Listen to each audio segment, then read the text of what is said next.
Hello and welcome to the Leading Lounge. I'm your host, Dr. Justin Dubose. Here in the Leading Lounge, we talk with today's leaders and unpack lessons learned and being learned from a career of leading and communicating in their field. These conversations are designed to be both informal and informative, and we want to equip you with wisdom and tools to empower you as a leader where you are and where you want to be. Hey everybody, welcome to episode 24 of the Leading Lounge. This is going to be our last episode for this season, for season 3, and we'll start season 4 next January of 2024. But for today, my guest was Dave Semones, and Dave grew up in California, Air Force brat, and now lives in Georgia. He got a call to ministry, pastoral ministry in his youth, and has gone from coast to coast, starting ministry in California and winding up now in Georgia. He was in pastoral ministry for almost 40 years. It's a long time, which means he's old. And a few years ago made the jump to be a full-time Christian counselor. So in this interview, Dave unpacks some really good nuggets about communication that everyone can benefit from, because the settings that he's in are very volatile, very fragile, and some of the things he shares about how to communicate truth. How do you know when to lean in, just let someone go? And how do you know when to kind of push back a little bit on certain things? There's going to be something here for everyone, no matter what field you're in, that you can take and put to work in your daily life. And for me personally, Dave is one of those guys that I can just count on one hand just about, who had a really deep impact. He did our pre-marital counseling back in 2005 before we got married. Married my wife and I in June of 2005, and kind of really helped send us off onto our next station. So, Dave, love you. Thank you for agreeing to do this interview. It was a blessing to me, and I know it'll be a blessing to you guys who listen. As a final reminder, if you visit our website, communicatecare.com, you can see a list of services that we help people with when it comes to communication. So this podcast is just one of them. So go check us out. If you know someone who could benefit from our communication services and our leadership services, feel free to give me a shout, recommend them, send the website to them. Really appreciate that. But for today, enjoy this interview with Dave Semones. All right, everybody. Welcome to the Leading Lounge. Thanks for tuning in for another episode. I got a special guest today, the guy who married my wife and I almost 18 years ago now, man. So glad. Thanks, Dave Semones. Thanks for giving me some time, man, and sharing some wisdom from a lot of years in ministry in different roles. So I appreciate it. It's a joy being with you, man. And kind of like Ellen's best friend who introduced the two of us, when we say, hey, Stacy introduced us. And she's real quick to say, hey, I take neither credit nor blame. Same in our situation. Yeah, that's fair. That's fair. So yeah, I don't want to tell too much of your story, Dave, so I'll let you tell it. So the first question I ask everybody is can you just tell us about yourself and I guess what you would call your professional journey that got you to where you are today doing counseling?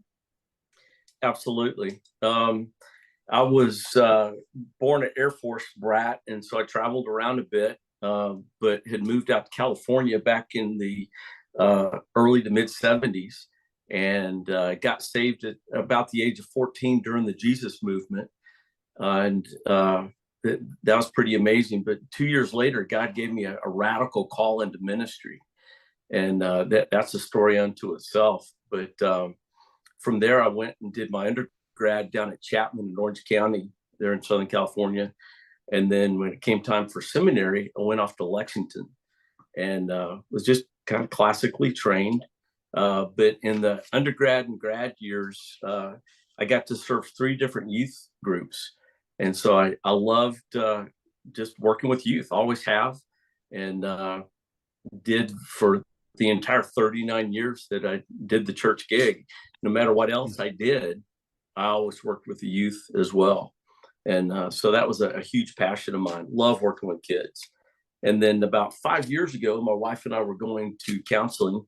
And when we were with Dr. Beers, the first 45 minutes we were with him, he told us everything about us and how we operated and what was going on in our marriage and Wow. why. And then we introduced ourselves. He did everything he shared with me was based off this thing called a temperament assessment. And it's not temperament like you can find online, but it's called an APS, the Arno Profile System. And in that, I was blown away. I was like, how in the world did this guy just explain why we have had so many concerns over the years and nobody knew how to help us?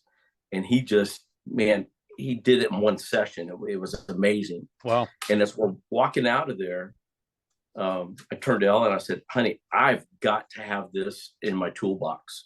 Whatever else I end up doing, I want to have this in my toolbox. And she turned to me, she said, Dave, I see this being your next. This is what you're going to be doing. So, man, just like right now, I kind of teared up. And literally within just a few months, I knew that I was going to be leaving church ministry. I call it affectionately delivered. And so for the last 4 years now, I've just been doing nothing but counseling, which to me is discipleship, just walking through life with people, and got delivered from all the day-to-day church responsibilities. And it's been, people ask me all the time, do you miss it? And I'm like, nope. I loved it for 39 years. And it was a great transition. Time to go. Yeah. Did you have any inkling that it was coming, that transition, before you had that like aha moment, or no?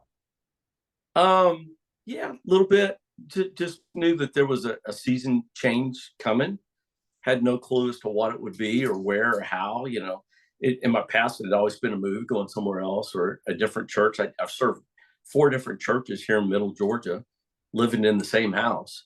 So I didn't know if it was just another fellowship or what, but yeah, it kind of, and then all it takes is turning to my wife. She always knows before I do. Yeah. Yep. Wisdom. Yep. We have same dynamics here. So you mentioned you spent 39 years total in pastoral ministry? 39 years, yeah. Okay. Right after high school, I started. And so I was pastoring at a little church in Santa Ana, California, while I was doing my undergrad. And then, yeah. So that's a lot of time in the saddle where you deal with. So I've been doing pastoral ministry in one form or another for, well, since as soon as we got married, so 18 years. So in 18 years, I feel like a little bit of everything. After 39 years, I feel like you would have seen everything multiple times, probably. So after all those years doing that, now that you're in this full-time counselor role, is there anything that comes up as you counsel these pastors and people that surprises you, or that anything new, anything you don't feel prepared for? Those really are 2 different questions, because anything new, no, pretty much I've seen just about everything. But in prepared, okay, that's a whole different issue.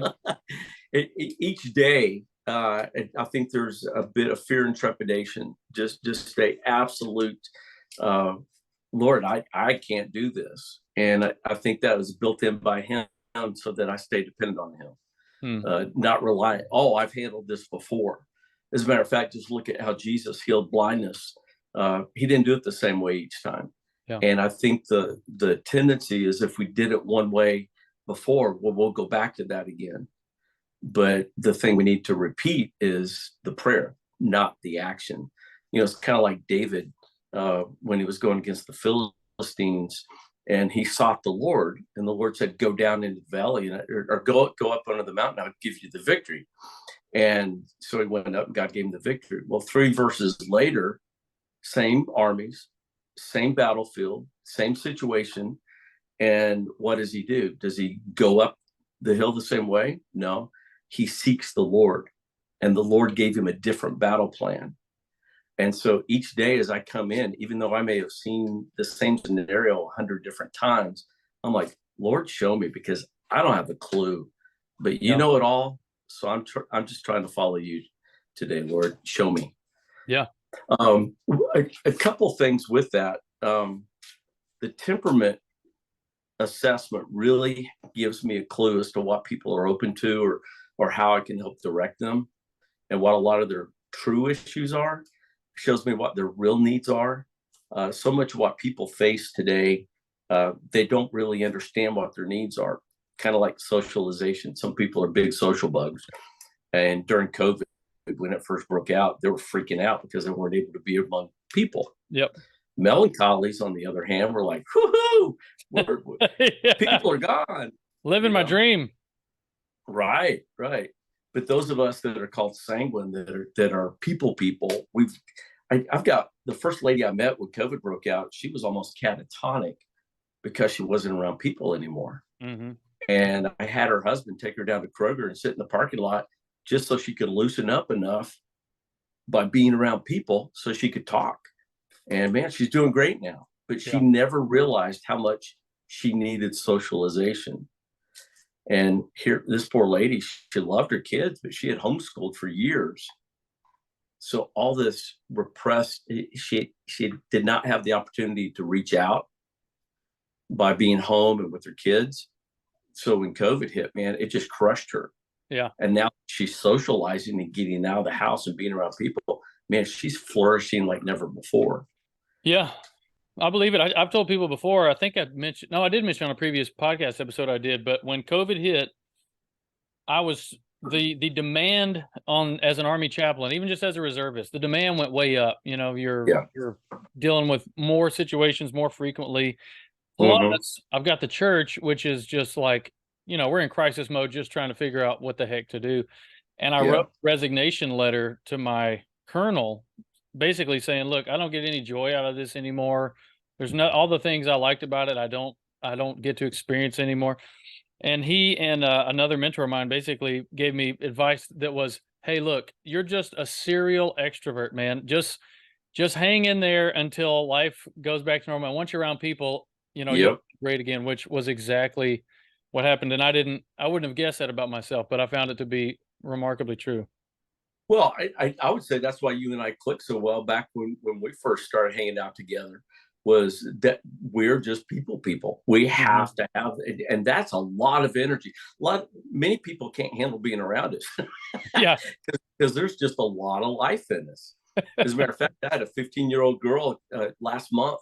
Her mom called and said, hey, she's not coming back anymore. And I dug in a little bit to find out why. And she said, well, she said that you told her she was a lot. She wasn't ready for it.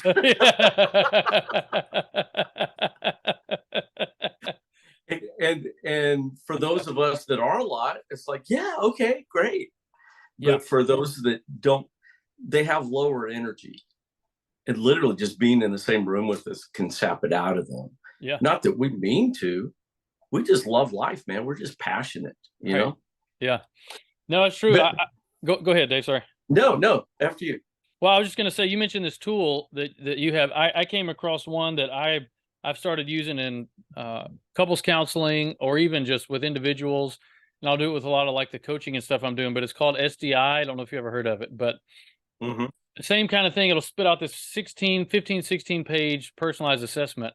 And when I read when I took it, for me, I was like, oh my gosh, this puts words to all the things, you know, that I feel it's true. I just don't know how to express it. But I find the same thing you do, which is it's hard to get people to disassociate value judgments about themselves from the way they are. You know, like, well, hey, you're just, you know, you're a lot. It's like, well, to them, it's like a negative thing. It's like, no. Listen, this is the way God wired you, you know, like Psalm 139, you're uniquely and wonderfully made.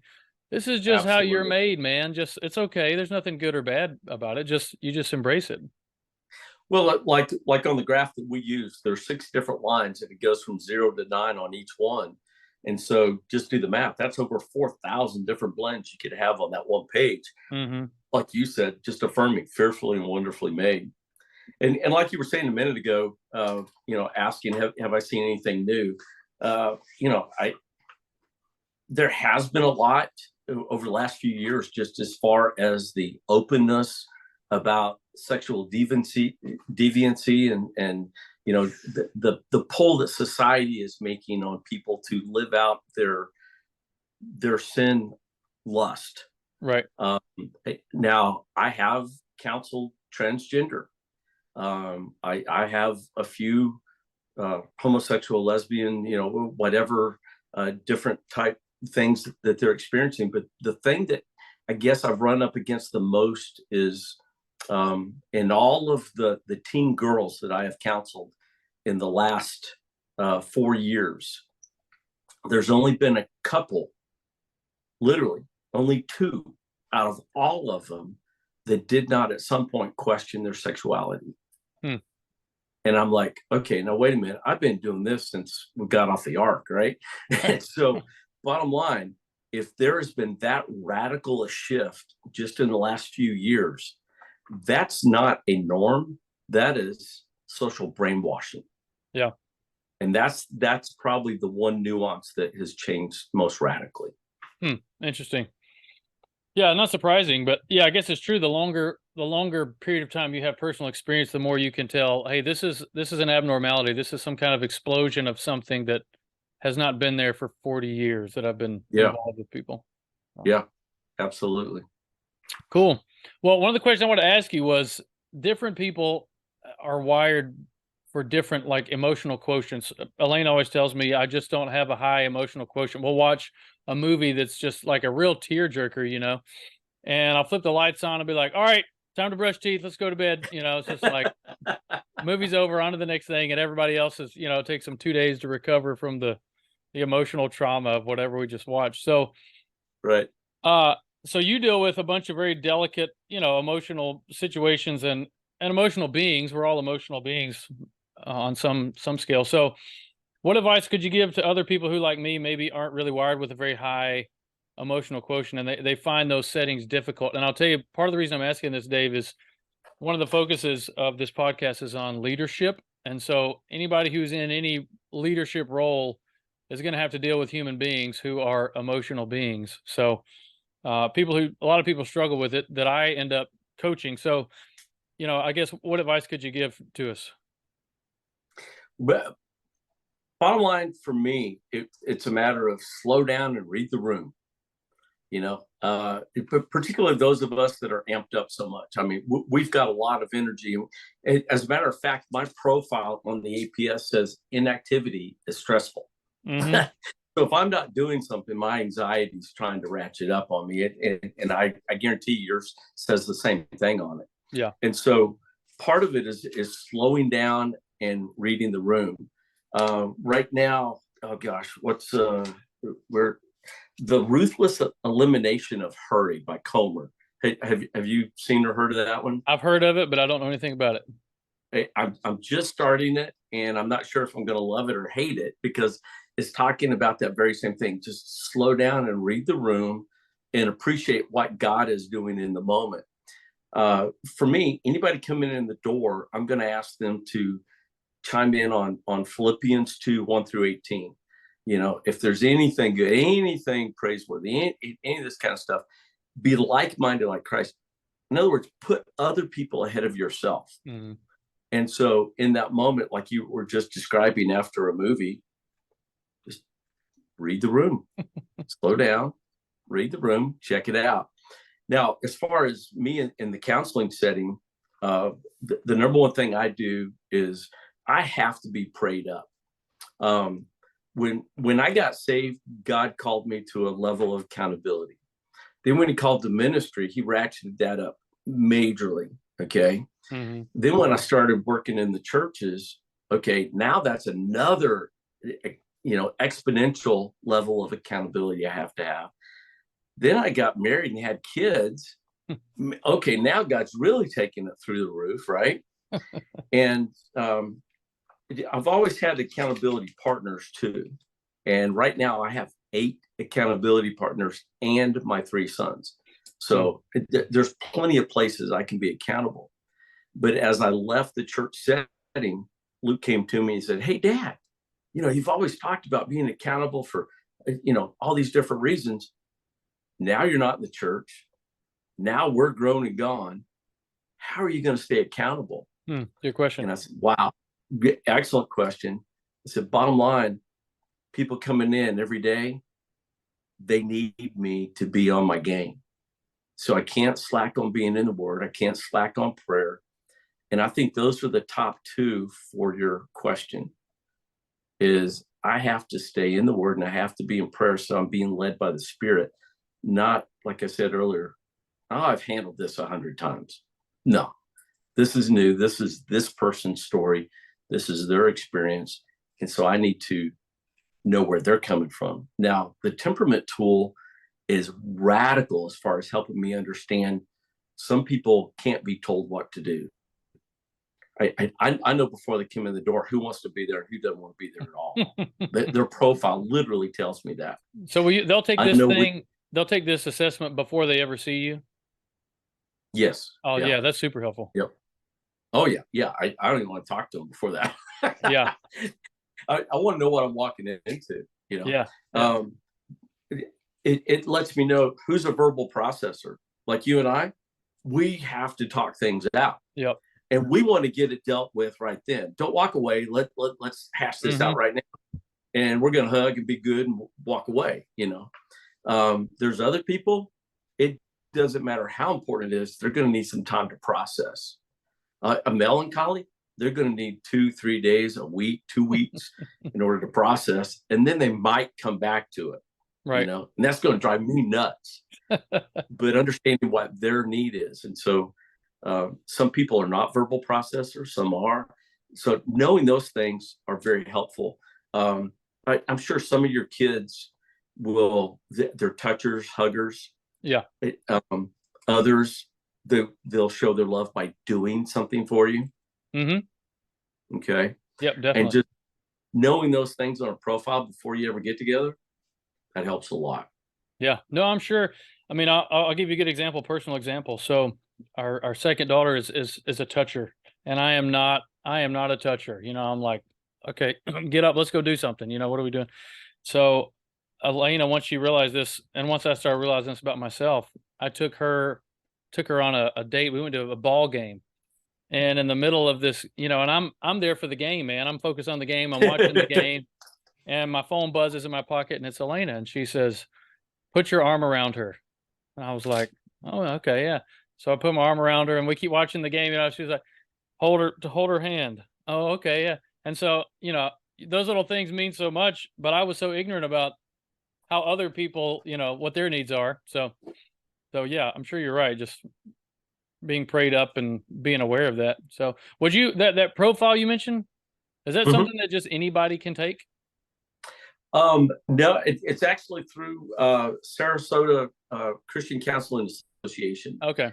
And different counseling groups have the tool that they can tap into for it. There is a temperament tool online that you can take for free, but it's not the same one. Gotcha. As a matter of fact, I've had a lot of clients that have come to me and said, "Oh yeah, I'm this or I'm that," and I'm like, not even close. So let me show you the how and why. Kind of like, you know, sanguines, a lot of energy, a lot of socialization, but our emotions are up and down like a roller coaster. And so we're really high and then we're really low. And that can take place over 2 months, 2 weeks, 2 days. Usually it's same 2 minutes. Yeah. I mean, we're high, we're low constantly. And so some people, when they test, will come out like a melancholy, but they're just a sanguine who is hitting a low right then. Yeah. And while the other temperament tests are good and they'll show you certain things about yourself, this places it in the scene, how and why. Gotcha. Yeah. So yeah, I've started, like, in my tool is SCI, but I've started making folks that I do counseling with take it before they go, and I'll pay for it. I'm like, look, it costs something, but I'll do it because it's going to be so much more profitable for both of us. So excellent. No, good advice. So,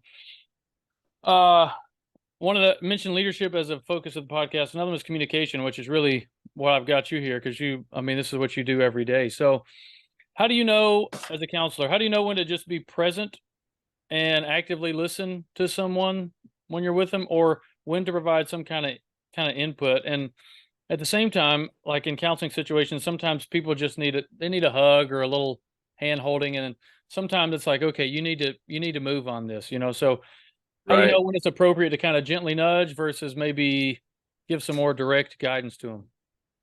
Joe Foch up at Calvary Chapel, Old Bridge in New Jersey, I heard him once say, the longer I walk with God, the less I miss it or get it wrong.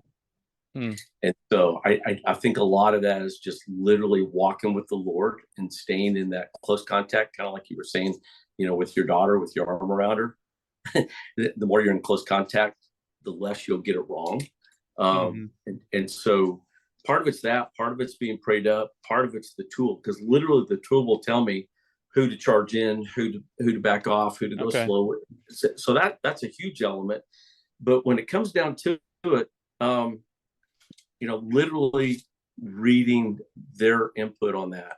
But then also, I'm coming from the aspect of I literally operate off of my ordination. Hmm. While I have other certifications, my classification as a counselor is based on my ordination. So this is pastoral counseling. Hmm. This isn't secular counseling. Right. Secular counseling comes with a lot of other restrictions and that kind of stuff. Where my pastoral counseling, I can flat get in their grill. Yeah. Yeah. I at that point, I'm a shepherd, and I'm going to do whatever it takes for their best and their well-being. And Right. so sometimes it means I will cross some lines of being offensive. Sometimes, it's like, stop it, just stop it. Right. Yeah. Literally, sometimes guys are caught up in a sin where it's nobody ever told them it was wrong. Right. And you need to get in the face and just tell them. But literally just being prayed up and Yeah. using the tool are the two biggest things that I use. So is that more, would you say, just kind of acting out of conviction in the moment and just kind of trusting however they receive it to the Lord? Yes. And there's another component that I do. If you go out in the parking lot right now, my phone number is on the back of my car. Hmm. Everybody has my phone number. I don't answer the phone anymore. I promised my wife after 39 years of church ministry, I wouldn't do that. But I do respond. Okay. And at different times, the phone will ring and I'll answer it driving down the road. And it's literally somebody behind me on the road calling and needing help. Oh, wow. It's bizarre. But then the other part of that is all of my clients have my number, and I invite them to text me and let me know what's going on. So I cross what clinical counselors would call a boundary, and I do life with people. I walking in the door, I tell them this hour I know isn't enough. Yeah. What we do right here, not enough. Here's my number. Text me. Know I'm praying for you. And if you got a situation, you need a little help or bump along the way for the week, shoot me a text, man. I'll get right back to you. Mm-hmm. And so making that personal connection, I think, is really important. For me, I had pastors early on say, hey, you're going to have to keep a little distance between you and some folks so you don't get too emotionally involved. And I remember saying even back then, never. I'll never do that. Yeah. I want to always be emotionally and presently invested in the people I'm working with. And so some people may call that crossing boundaries. And I'm like, bring it on. Yeah. Yeah. Bring it on. Do you feel like you can do that and not others? Because I know a lot of people, like you were saying, the advice you were given is don't do that. And sometimes I wonder if the difference is, because I'm like you, I feel like that's where the real work happens, is when you do cross boundaries or you don't have those boundaries. But you feel like one of the differences is you don't have a problem with boundaries. You're okay with like being in the mess, and maybe other people have boundary issues, so they have to set the goalpost out farther. I think the big thing for me is that I know I'm not in charge of this. I know God is. And I literally commend them to him. I don't hang on to them as mine, and this is my project. This is like, wow, I get to be used by God today. I'm not using him. He's using me. Yeah. And so I can invest myself in people and care for them, and yet not feel like I have to carry them constantly. Mm-hmm. When they walk out the door, I'm commending them to him.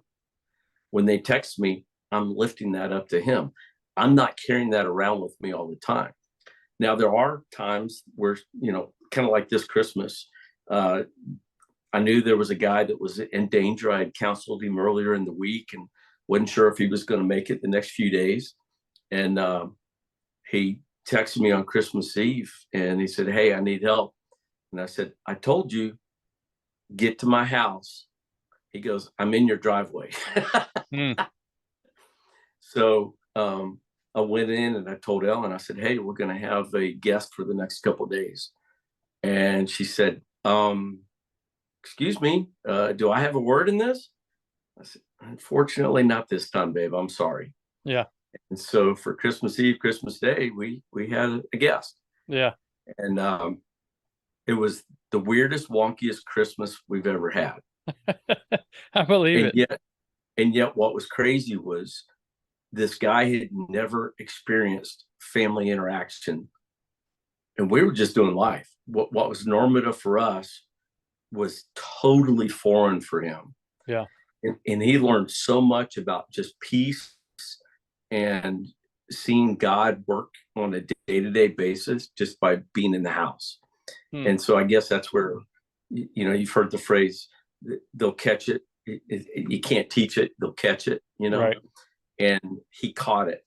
But also, come to find out, he was on his way to check out. He would have been dead. And I could look back and go, "Thank you, Lord. We got that one right." Mm-hmm. Yeah. We got that one right. Yeah. No, that's awesome. That's awesome. Well, last question I got for you, Dave, is specifically about communicating. So one question I love to ask folks is, can you tell me about a time when you failed at communicating? Because, my theory is people identify much more easily with your failures than they do successes. Everybody knows what failure feels like. So a time when you failed, what you learned from it, and if it changed how you communicate with folks after that. Absolutely. Well, Ellen and I just celebrated 32 years of ministry. So yes, I've got plenty of case studies. Yeah. Now you said 32 years of ministry, 32 years of marriage, right? Is that what you meant? 32 years of marriage. Yeah. Yeah. I guess the biggest one for me is we don't always realize how we're coming across or what we're saying. And 35% of all communication is inflection. And just a little over a year ago, my middle son, Cade, was about to get married, and he was still living with us at home. And he was in the kitchen. He said, "Hey, Dad, can you come in here?" And so I went in the kitchen. He goes, "Hey, it wasn't what you said to Mom just now, but it was the tone that you said it. You might want to go back in and make that right." And I was like, "Hey, cool." And I gave him a hug, and I went back in there and I made it right with Ellen. And what that really did with me was just continue to show, Dave, slow down. Yeah. And be considerate of not just what you're saying, but how you're saying it. And not everybody in the room is perceiving it the same way. Yeah. And so constantly going back and checking and going, "Hey, I'm sorry, help me with that." And giving permission to the other person to call you out in a situation. That with Cade originated back when he was 5 years old. We're driving down the road and he said, "Hey, Dad, you're going over the speed limit." Now, fortunately, I had been doing my quiet time. I was good with the Lord. I was all prayed up. I turned around and said, "Hey, son, hold on a second." I turned back around. I slowed down, went through the intersection. I turned back and I said, "Hey, Kay, do me a favor. If you ever see me doing that again, let me know, because I want to make sure I'm doing the right thing." I had no idea what God had transferred that day. What happened was I gave him permission to speak into my life. And so many times we don't give people permission to speak a word of correction or admonition or whatever it is into our lives. And so if we give them permission, we're more receptive to it. Had that not happened years before, I might not have been open to him when he called me out in the kitchen that day. Right. But we had given permission to each other starting back then when he was 5 years old to be able to call each other out and speak into each other's lives. That is radical, because I could not tell you the number of times that I've miscommunicated or just flat been a jerk. Yep. And so one of the things I work with families a lot on is giving their kids permission to call them out. As a parent, you don't just want to tell them how they're supposed to act, but you have to model that. Right. In order to model that, we want to model humility and brokenness and repentance, not just well, you need to respect me. Well, we got to respect them. We got to teach them what that respect looks like. Yeah. No, very true. And to me, those are the most critical foundations for effective communication in the home life. I was just telling somebody yesterday that it took me about 15 years to nail down 10 values, but I figured out 10 core values I wanted, our kids to grow up, and like we just ingrained it into them.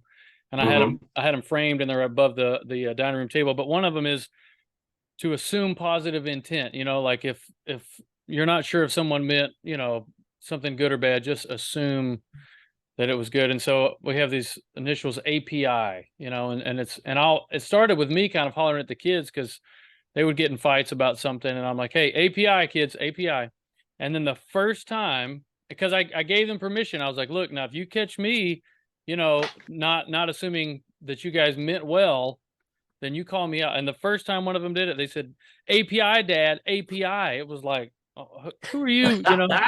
But it was so good and continues to be so good, for all the reasons you just mentioned. Yeah. That's literally given permission to speak into each other's life. Have y'all ever used a safe word in your family? No.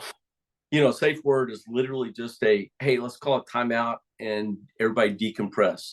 This isn't timeout as far as go think about what you did and come back and we'll talk about it. No, this is decompress. Yeah. This is go out in the garage and have it out on the punching bag for 5 minutes, or let's step apart. Let's kind of calm down. Let's get some focus, and let's come back together. Seth and I, when he was a little boy, were coming past the Brave Stadium, and they announced on the radio, coming in from the bullpen, Spoonie Burger.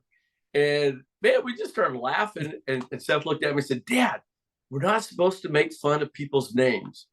And I said, you're right, son. Come on, man. Spoonie Burger. I love this guy's name. It's awesome. I said, that's our safe word. Let's use that. And so anytime possible, I tried to use that as our safe word, where if we're getting intense, and I can get intense. Yeah.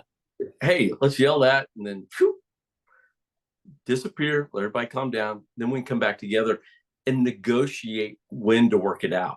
Yeah. Like we said earlier, some people like you and me, we want to get it done right then. Other people need a little time, and we want to be respectful of everybody, whether you need to do it immediately or later. So, sure. Yeah. No, that's good advice. That's good. Give me some, Elena and I, something to talk about. What's our safe word? Because there have been situations, more than I would like to admit, even quite recently, where we probably could have used a safe word and take a break. So, well, hey man, I want to tell you while I got you on the line, just how much you mean to our family. Even though we don't keep in regular contact anymore, like the investment that you made in Elena, 20 plus years ago, and the short time, you had me there before we got married, just continue to reap a lot of fruit. So, you mean a lot to us, and I know that, God's doing great things to you between all your years of pastoral ministry and just your heart and everything else. So thanks for that. Thanks for giving me some time today, and just pray God continues to bless all that you got going on over there. Thank you, buddy. I absolutely love you, man. It's been an honor, and give her a squeeze for me. Yeah, I will. And thank you guys for listening, and we'll see you next time.